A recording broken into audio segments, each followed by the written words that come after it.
Hello and welcome to True Crime Rocket Science, the most authentic voice in true crime.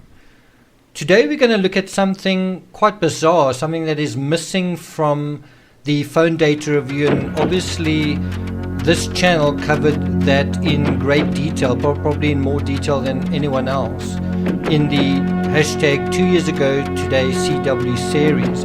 If you want to follow up on that, if you haven't followed it up already, you can go to Twitter and go right to the beginning, and also go to the playlist on this channel to watch the 49 episodes of that series. So the thing that is really bizarre is Shan'ann's last text to Chris Watts before he killed her is missing from the phone data review. So, we can pull it up, we can pull up that page, and we see texts from, there's a return missed call to Eddie at 20:45. Shan'ann asks Watts via text, and this is in the Netflix documentary, what kind of veggies do you want tomorrow? And he replied, green beans, and she said she'd get them at the Costco. At 21:13, she sent a message to Eddie, which was basically what she intended to say to Watts. And what they were going to talk about the next evening. Then at 21:29, Shan'ann made an unanswered call to Watts. And then she followed that up about 15 minutes later by saying, I tried calling you to give you an update. We're starting to board, and they announced that our crew isn't here yet. And then that's it. Then at 21:45, she gets a calendar alert, and she texts Watts this message, and guess what he's doing? He's on the phone to Kissinger. Now, this issue kind of raises definitely a couple of questions, which is, how come it's in the Netflix documentary and it's not in the phone data review? Also, where did it come from? What's going on here?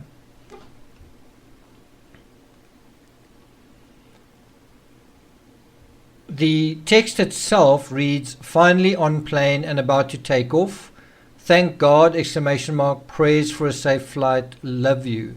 So her last words to the man who would murder her a few hours later was love you. Ironic, isn't it? Sad, tragic, heartbreaking.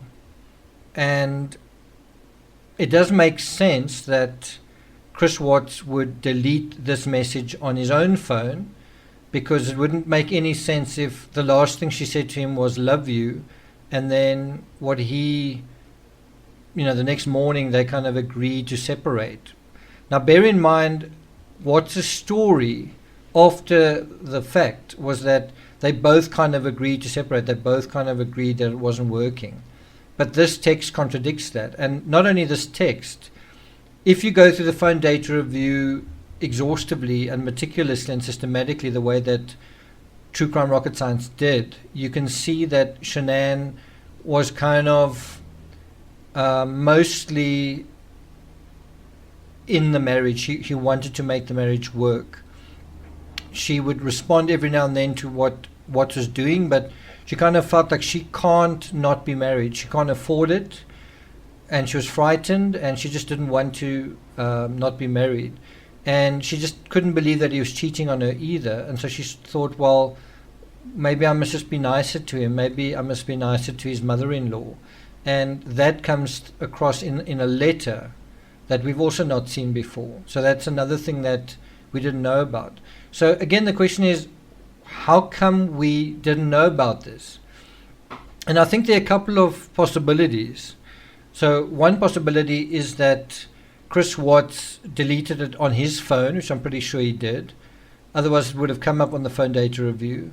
It's also possible that he deleted it on Shan'ann's phone. Now, you might say, well, if it was deleted on both phones, how would you find it? Well, if you pulled up the Verizon call records, it might still be on Shan'ann's call records, assuming it was Verizon, whatever the call, whatever the service provider was. So it might have been on the call records, but not necessarily on the handset itself. The other possibility is that the phone data reviewer missed this particular text. I think that's a bit unlikely, but it certainly is possible because, having gone through the phone data review, there are a couple of small little errors here and there, some things that are chronologically not in line.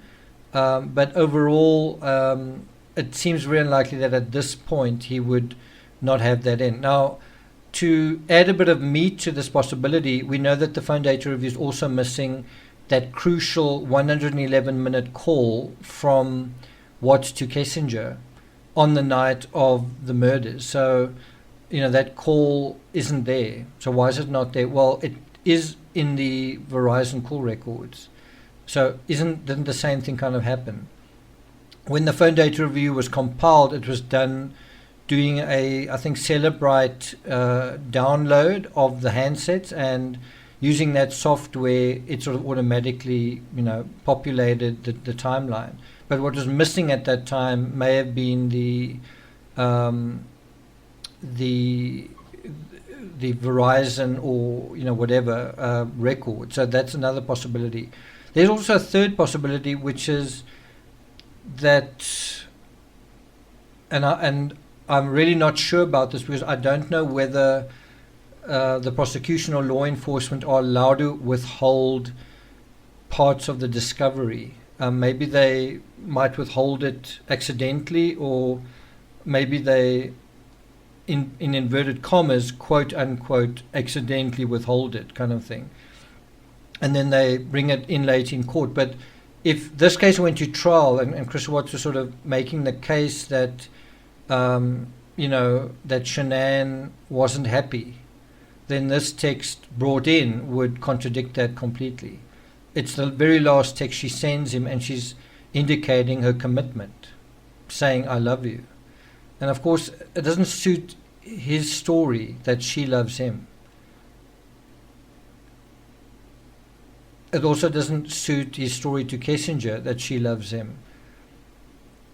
It was that Shan'ann wasn't interested in being married. She no longer, was kind of interested.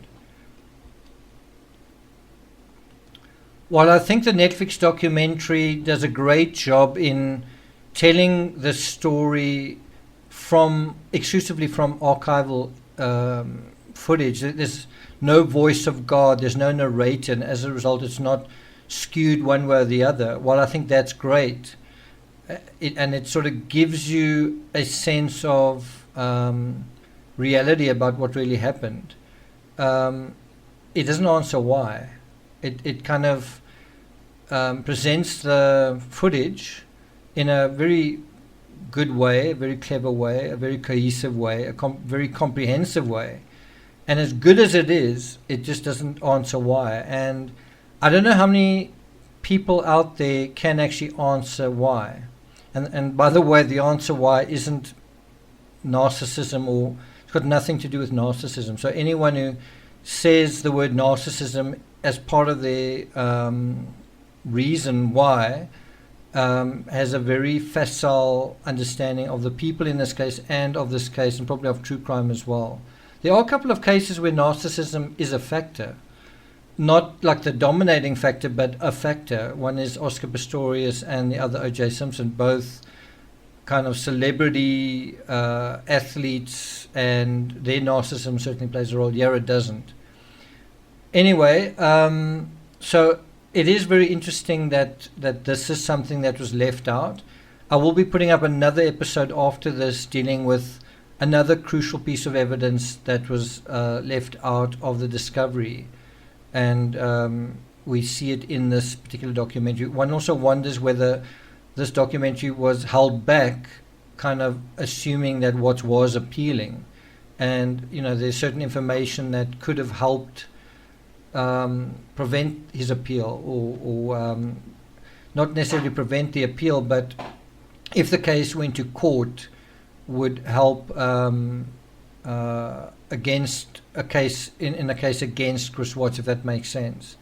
So one wonders whether this was delayed till the end of September, to just to see, okay, well, is this guy going to make a move legally? And as we've seen so far, no. If you haven't subscribed yet to this channel, please do. As I say, there's a great series with 49 episodes on the phone data review. If you haven't listened to it, go and check it out. I'll put a link to the first episode in the description below. And so I'll see you guys next time.